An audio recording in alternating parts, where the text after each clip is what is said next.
Hello everyone. For today's episode of the viewer request series, we're going to be talking about working through blocks in readings, and when we find readings are stale, how can we work through this? And I don't think you'll mind, but Rori from Rori Rants on YouTube requested this, and I thought it was a really great question. And I would definitely encourage all of you, if you didn't get a chance to message me or comment on the post that I had regarding what you would like to see for videos this year, please feel free to head over to my Facebook page. It's Artisanal Moon, and check that out and go ahead and let me know what you would like to see for videos this year. I was really excited with how many great requests, questions, ideas you all shared with me, and it's really given me a great focus on what I want to create this year with my videos, and in the time that I have to make videos, what I want to bring in for information for you all. And it's also given me insight into the questions I want to ask the different healers I'm currently interviewing for the Goddess Interview series. So I really want to say thank you to all of you for sharing your thoughts and ideas with me, and I am excited to work on what you've all asked me to bring over the next coming months. So anyhow, this was a great question, Lori, and I am really excited to dive into this. I have with me the light gray tarot. I'm not sure if we're going to be getting into cards in this video, but this is what I have with me. My new baby, who I'm loving working with and having so much fun with. So let's start with blocks and why they might show up for us. And I don't really know where we're going to go in this video, so we'll see what happens. But when they show up in a reading, what can be the reason for it? So if we are reading for someone else and we get to a point in the reading where we don't know what the hell we're doing and we can't even think of where the reading is going or how we're going to answer the questions that this person has come to us with, a lot of times I think those blocks show up because we get into a space of fear about being the one who's leading the session and who has to translate and interpret the energy of the person sitting in front of us, interacting with the energy of the cards, interacting with their spirit tribe, interacting with the energies just around the physical location we're at. When you think about it, if you choose to look at reading in a similar way to the way I look at it, which is that you're interpreting energy, and you are assisted in this interpretation through your own spirit tribe, but also through energies and beings that choose to come in and associate with the tarot and the 78 energies of tarot itself. So if you're looking at everything as all energy that you're filtering down and interpreting for the person sitting in front of you, that can be overwhelming at times. And when we get into a fear space about it, in an ego space, we're no longer open to receiving and interpreting the energy, and we shut down and blocks can occur. So when we're reading for others, I think that this is a time when we can experience a block.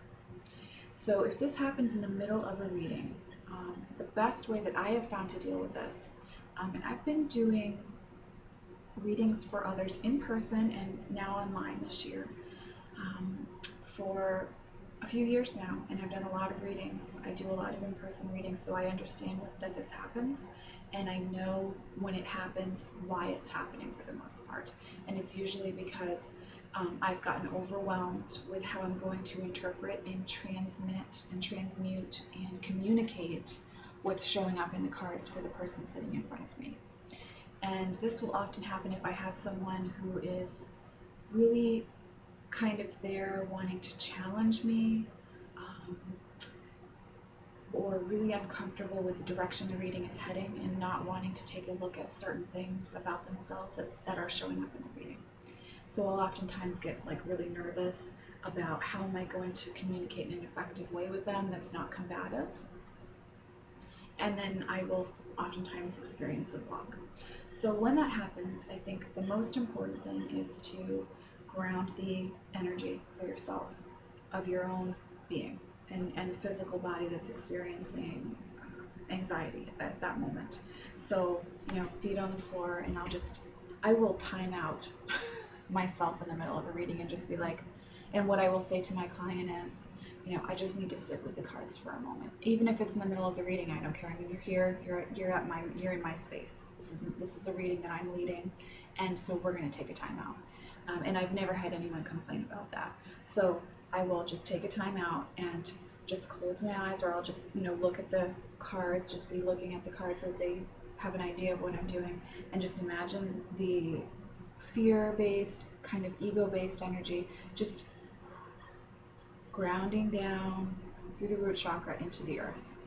And I just imagine and see that energy just grounding down into Pachamama, Mother Earth, however you choose to look at earth energy, and just into the ground and dissipating. And that time out, that time to reconnect, so I ground the energy and then I reconnect with the beings that I work with during a reading. So I'm not focusing on interpreting other energy. I'm going to now connect with the energy of my spirit tribe, as I like to call them. And I'll connect with the energy of the gods and goddesses that I've chose to call in and connect with for the reading. And I will connect with Great Spirit. So what I'm envisioning is the energy now, so the energy is grounded down. Now I'm calling in through the crown chakra the energy that is what the path is all about. So the energy that is what my path is all about is connection here and sharing that outward. So that's what I bring the focus back into. And then I just breathe. Inhales and exhales, I'll take a few of those. And then I will communicate quietly with my spirit tribe, and I will say, what is the reason why this person is here? And I will always get a clear answer. And then that's my focus now. I'm no longer concerned about their deflective, angry space, their combative energy. I go right back into the energy that I need to be in for the reading. And then when I feel myself calmer and more confident in my own self, then I'll step back into the space of the reading. So when a block appears during a reading for someone else, and it's because you're in a nervous space, that's what I found is most effective for me, to just call in the tribe, ground the fear, just be, okay, I'm on my path. This is my path. This is what I'm supposed to do. There's a way for this reading to be beneficial for both of us, and I'm just going to focus on what needs to come through. And then I step into a space of being fearless with what I'm going to be sharing. And I will tell you that there are people who will really try to push you. So that's why it's important to be clear with your ethics and with what you as a reader are willing to do and are going to do. And if you find someone violating that, you can end the reading at any point in time. And if the concern is, well, they're going to talk bad about me in the community, or they're going to spread, well, she isn't really a good reader and she charged me all this money, then offer a full refund if you're concerned about that. But you shouldn't go forward with something when a block shows up if it's very clear to you that there's no way past the block at that time, whether that's for you or that's coming from the client, that there's no way you're going to get through, and this is a really combative reading that's not about receiving healing and guidance from higher self. So that's the way that I found to work most effectively with blocks when they show up in readings for other people, when it's that fear space. When a block shows up and you're reading for someone else and it's because perhaps you're exhausted and you haven't been taking care of yourself and you've been pushing it too much, I would really encourage you to take a break, take a step back, and not do so many readings for a while. And there are times when I know I can tell that my body is exhausted and I've really been pushing it, and I have to scale it back for a few weeks and not offer so many in-person readings. So when a block shows up like that, when you're so tired physically that you can't effectively communicate whatever energy it is you're reading that's coming through, then it's time to take a step back and get some rest for yourself. When you step into a path of healing work for others, whether it's through card reading or Reiki or massage or whatever it is that you're doing, it's important to know that you have to take care of yourself in order to share with others in an effective way. So if you are exhausted, it does mean that you need to take a step back. And so when blocks show up because of that, that's what I would recommend, that you honor the fact that your body is exhausted and that you need to step away from so many readings. So, what happens when you find that readings are stale? And this is such a great topic. I'm probably going to go on forever about this, but when you find that readings are stale, which I would say I would define a stale reading by, I have a deck, let's say I have a deck that I work with all the time, and I know my meanings almost by rote with the deck. Like, I can just give you the meanings without even really thinking about it and doing any connection. And I'm just thinking about the card meanings, and that's all that I'm sharing with you. That would be a stale reading if I was reading for someone else. So when that happens, first of all, it's time to switch up the deck. That's what I would say, because I think for me anyhow, when I start having that experience, the deck is letting me know that, okay, we've been working together a lot for quite some time, and we need to take a little break from each other and see other people. And so that would be the first thing that I would recommend. So there's a relationship that you can have with a well-loved deck that is expansive and feels like a wonderful old friend that you continue to grow closer and closer to. And when you're in that experience with that tarot deck, your readings don't feel stale. You feel like you're unlocking deeper and deeper understandings of the cards each time you work with that deck. When it feels stale, you'll feel as if you're throwing out meanings by rote, and you're not you're not experiencing a feeling of adventure and challenge. At least that's been my experience when a readings for others with certain tarot decks start to get stale. And again, when that's the case, I'll often take a little vacation from that deck and let that deck take a vacation from me too, and let it rest, and not be so busy reading with others, just be on its own, sometimes just working with me, and more often just taking a rest. And so I find that when the readings get stale with other people, it's time, first of all, for a new deck. It's time to check in and see how I am feeling physically, and if I need a break from reading for others for a few days or perhaps a week or so. And that's what I find really helpful when readings get stale that way. I'll also find that perhaps it's time to maybe use an oracle deck more than a tarot deck. Or if I'm using an oracle deck, maybe it's time to go back to using tarot primarily for a few days and just get that feeling of excitement back and challenge with the cards back. So, and even just hearing the messages clearer working with these sacred tools. So that will be something that I will try as well, switching from tarot to oracle or oracle to tarot, depending on what's feeling stale for me. I also find that I might switch up my setup with spreads. So I no longer use spreads really. I am finding as my journey with the cards grow that just laying cards out and whatever number I'm intuitively drawn to lay out, and working with the spread as a whole that way, no specific places, works really well. And so I very rarely use a spread. Occasionally, if someone's asking a specific question, I will lay it out, and whichever card I'm drawn to regarding the specific questions is where I will start. So in that way, it could be likened to a spread, but it's not a specific, here's my 5-card spread, and in each position, this card represents this in the person's life. So if I'm feeling stale with that, then I will sometimes choose to work with a spread for a few days and just get re-energized that way with interpreting the cards as a whole and individually as well. So when I find that there's a staleness working with others, I like to change things up change up the deck, change up the spread setup, change up whether I'm using tarot or oracle cards. And I might even decide for a few days not to use cards at all in my readings with others. Instead, use stones or nothing at all, just work completely psychically.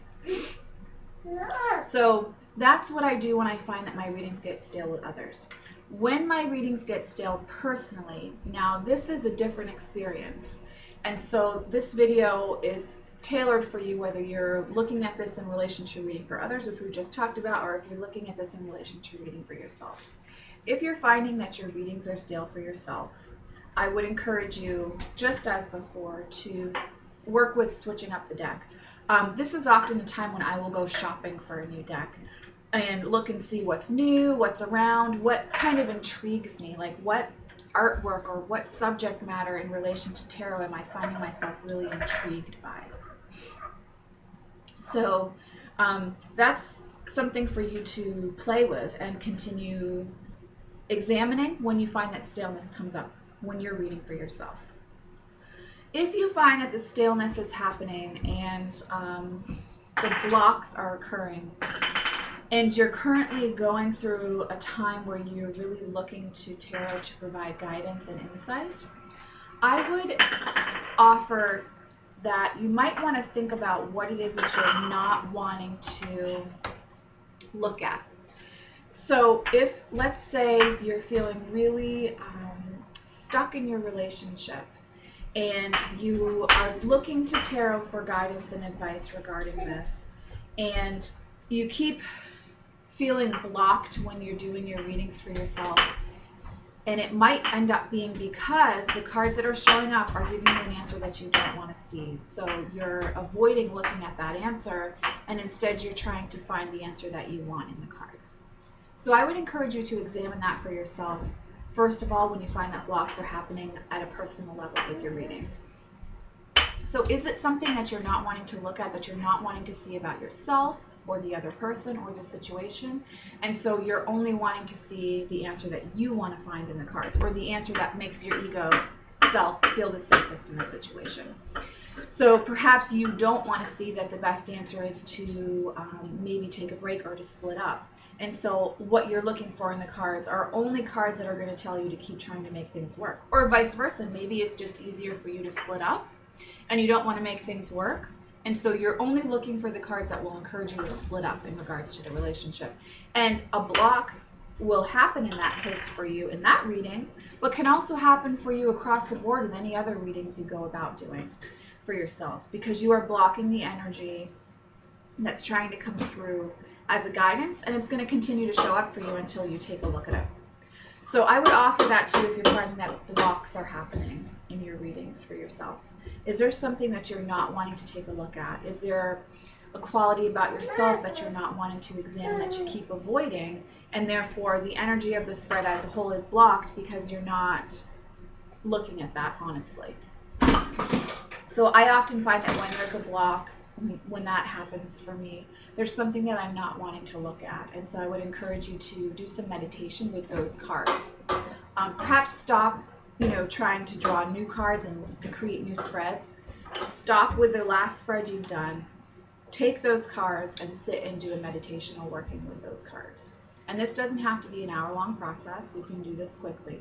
But I would encourage you to sit and do a meditational working with them. I think that there is a lot to be gained always from path working and meditational working with our cards. So if you're experiencing a block, I would encourage you to examine that and to do some meditation with your cards. If readings are just feeling stale for you and you're not feeling inspired, and you're not feeling the excitement and the sense of challenge that you originally had when you started with tarot, or that you found along the path as you've grown with tarot, I think it's really time to, again, switch things up. So switch to a different deck, buy a new deck, have fun reading a brand new guidebook and really seeping into an author's point of view that's probably different regarding their tarot deck than the one that you currently work with, or the ones that you currently work with if you have more than one. If you watch this channel, you're probably a collector, so you probably have more than one deck like me, but Try playing with a new deck. Read new information on tarot. Get new books to read.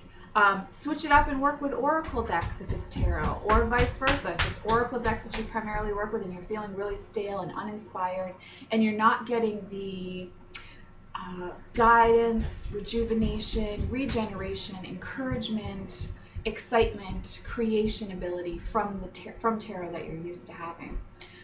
Switch up the modality that you're using with the cards. Try the Lenormand deck. I've been thinking about that lately, and I've been having a conversation with some other tarot readers about Lenormand decks. And you know, if you're feeling stuck, try the Lenormand system. That's a totally different system. It's a whole new system to sink your teeth into, to examine, to play with, to work with, and to see if, you know, that's something that sparks the imagination again and really gets your creative juices going and gets you out of that stale space.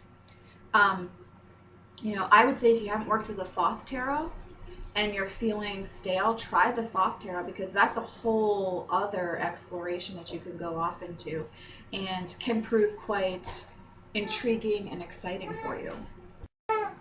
So whatever is speaking to you as far as a different type of energy with the cards, I would encourage you to explore that if you're feeling stale.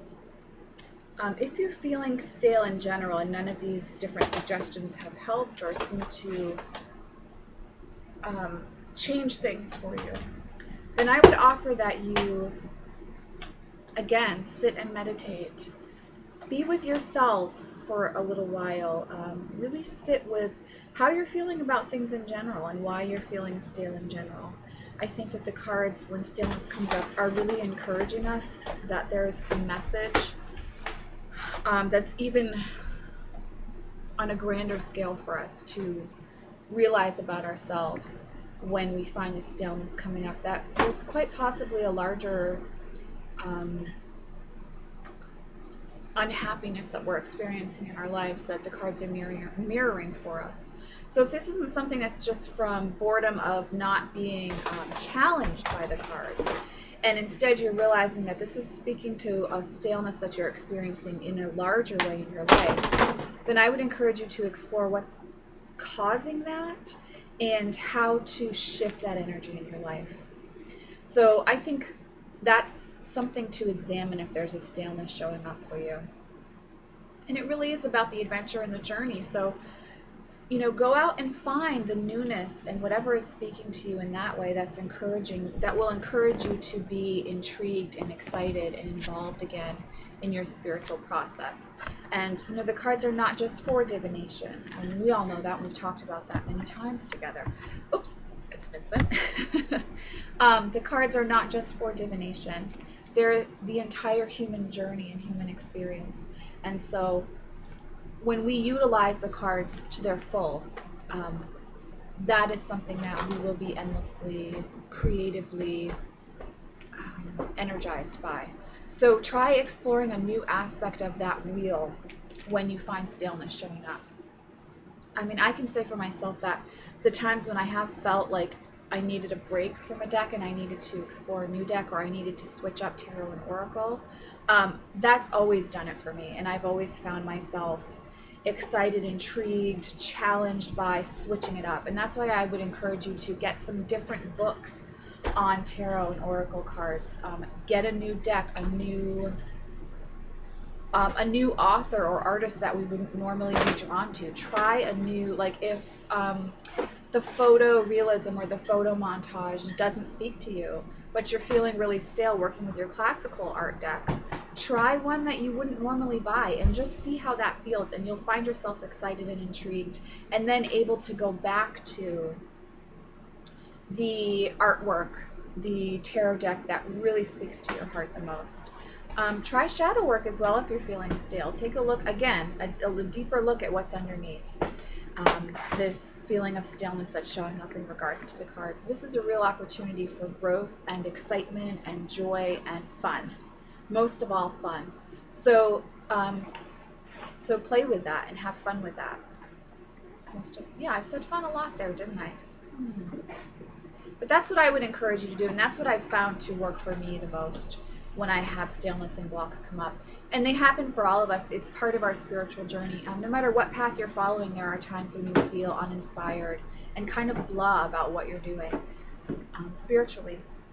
And quite oftentimes there's a larger message to that and something else to explore when that shows up.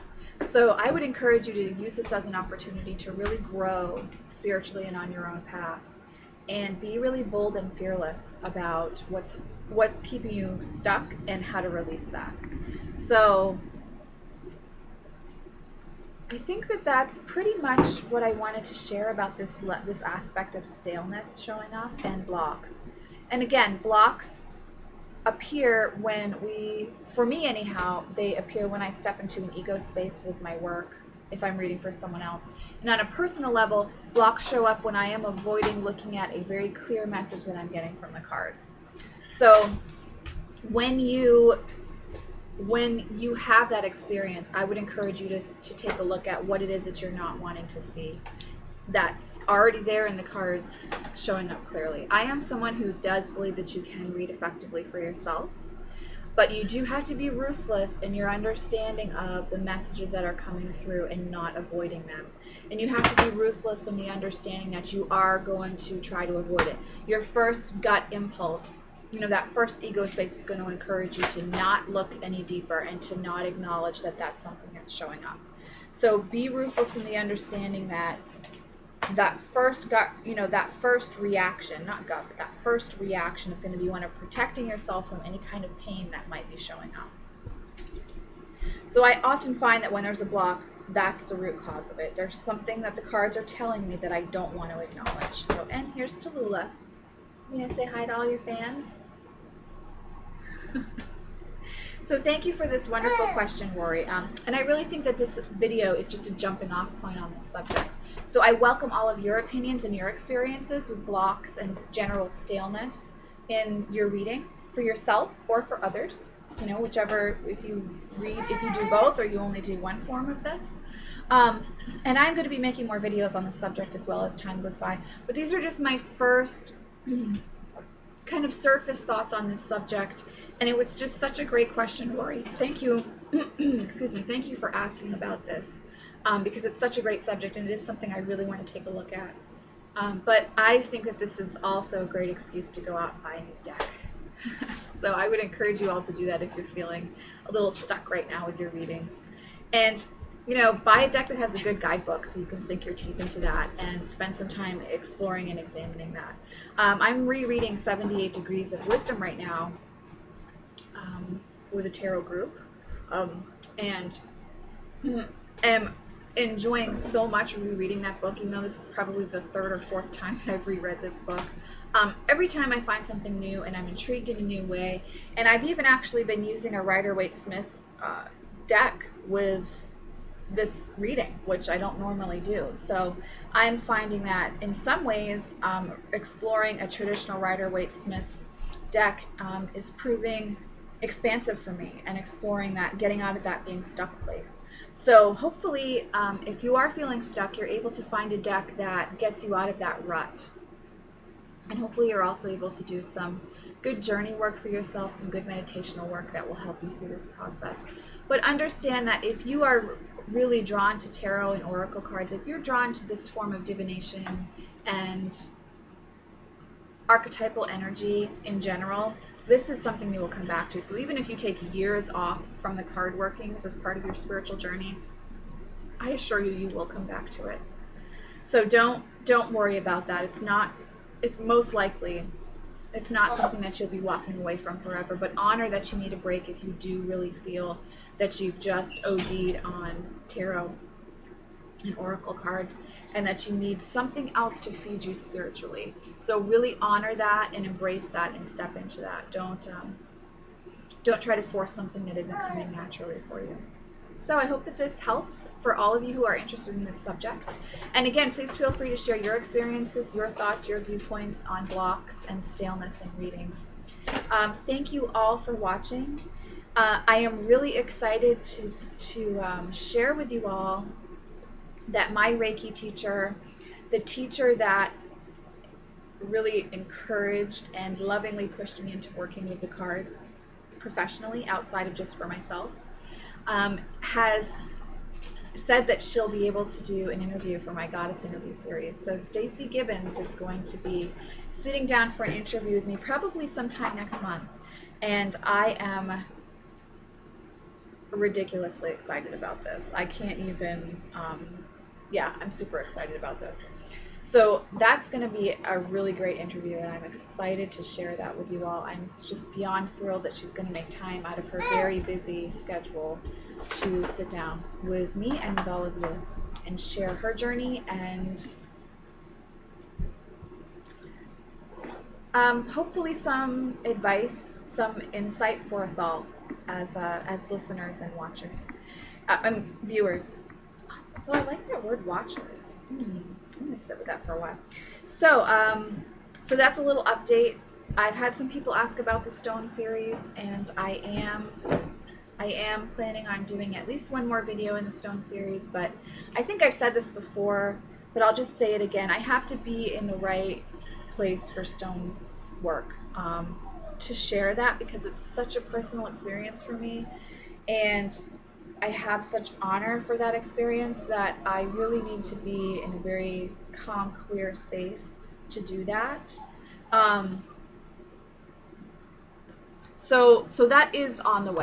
I also just got the Deviant Moon Borderless edition, and I am in love, obsessed with it. I'm obsessed with the Light Gray Tarot, as I said at the beginning of this video, which I didn't really end up using for this series, but yeah, I'm obsessed with the Light Gray Tarot, and I am excited to do some videos on that. I'm not sure how, but I've got more tarot stuff coming with the cards, and I definitely want to be using that deck and the Light Gray Tarot and the Wild Unknown, and I will have reviews on those coming up as well. Really exciting things with tarot this year. I feel like I want to really devote some serious time to talking about individual cards, really getting into what I do for shadow work with the cards, and also growth with working with tarot for ourselves as well as the years go by and we step into different, spaces working with the cards.